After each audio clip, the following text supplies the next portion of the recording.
our third part. Welcome back to part 3. They have successfully touched down again. Thank God. Honestly. Okay, we copy all, and just to confirm, you are seeing that you're touchdown plus 33.0 for power, correct? That's affirmative. NASA astronauts, they're just like us, rebooting the satellite phone to try to regain communication here before they can power down Susan, and that's then the moment when the divers can really move in. Right. It's like the power cycle that you do at home when your Wi-Fi isn't working, It's the same sort of thing, but, to have come this far and everything. That is a horrible, this is the thing that is, horrible comparison for me, because my phone does not work on Wi-Fi. It only works if I turn the Wi-Fi off. Once the splashdown, any number of things could still go wrong. Well, it works at my house, but at my mother's house, no, it only functions. Like right now, my Wi-Fi is on. Out of the capsule and on the ship. If I put it on, this video would be like all sorts of choppy. So if any nerds who are out there can explain why that is, please do, because I don't understand why. Land legs back. Yes, they're landing Before legs. they're hoisted aboard the Navy helicopters for the flight back to the deck of the USS John P. Murtha. And Gio, you were lucky enough to talk to the astronauts at the very beginning of their journey.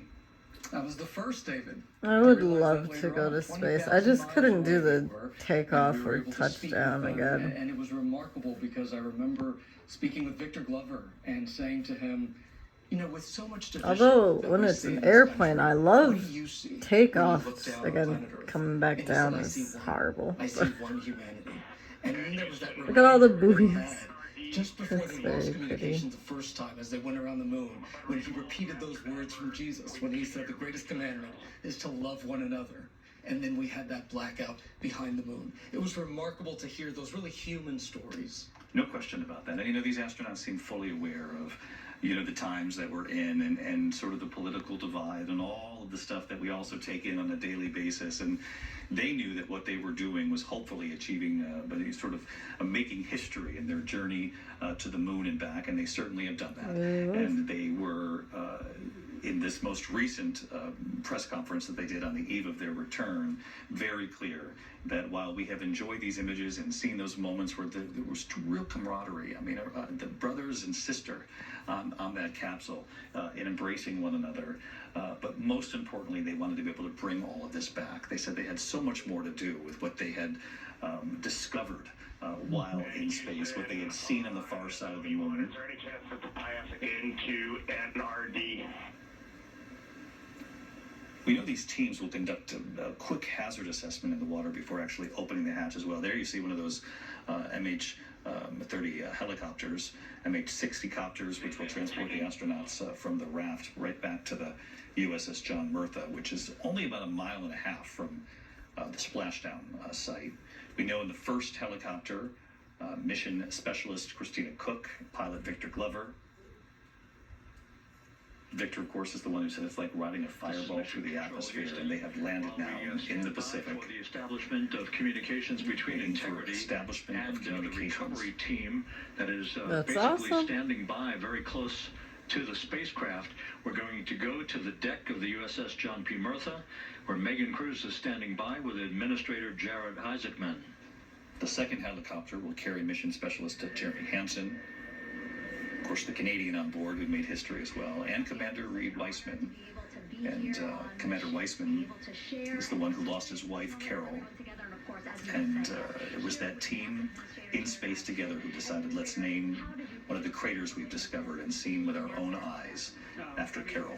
I'm still at a loss for words. The childhood Jared right now can't believe what I just saw. Almost been waiting my whole lifetime to see this, and then as administrator, I just couldn't be more proud of the entire. I wonder what my old buddy Jeffrey would think. Late nights, all the hard work from across the country that contributed. He was also really into space. Right now. I wonder if you're watching this, Jeffrey. Incredibly grateful too for our teams here on the John P. Murtha right now. Yeah, look at the vibes.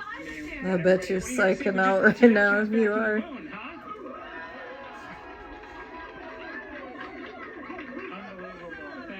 Yeah, so grateful to the Navy, the sailors that are here, the NASA teams. I mean, this is a joint effort that's on their way right now. These recovery forces are getting out to our Orion spacecraft, to Integrity, to get our astronauts back on the ship safely. That's the team at NASA celebrating their history being made as they should.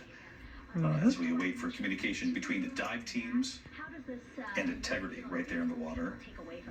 Well, I'll tell you, I think about the crew members that we've all had an opportunity to observe over the last 10 days, right? I mean, Look at that. He showed them his bro.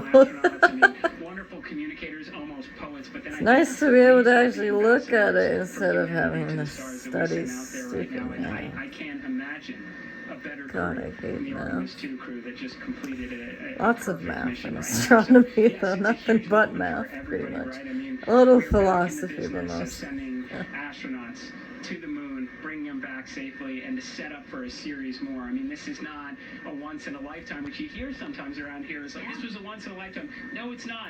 This is just the beginning. We are going to get back into doing this with frequency, sending missions to the moon. Well, great. Sign me up. I'd like to move there. I love that. He said that we are back in the business of traveling to the moon. Just a few moments left for this special report. And Susan, I just wanted your thoughts. I love that he said they were ambassadors of humanity, going to the moon and back, and now they've come back and they've really taught us all, reminded us all what unity really looks like. Yes, they have done the incredible, and their lives have changed forever because they will forever be ambassadors for humanity. Well, Susan, thank you so much for being here, former NASA astronaut yourself. We are going to come back on the air when we do see those astronauts for the first time. I look forward to showing you that moment. In the meantime, we'll go back to regular programming. I'm David Muir No, we here won't. in New York. We'll see Bye-bye. you shortly.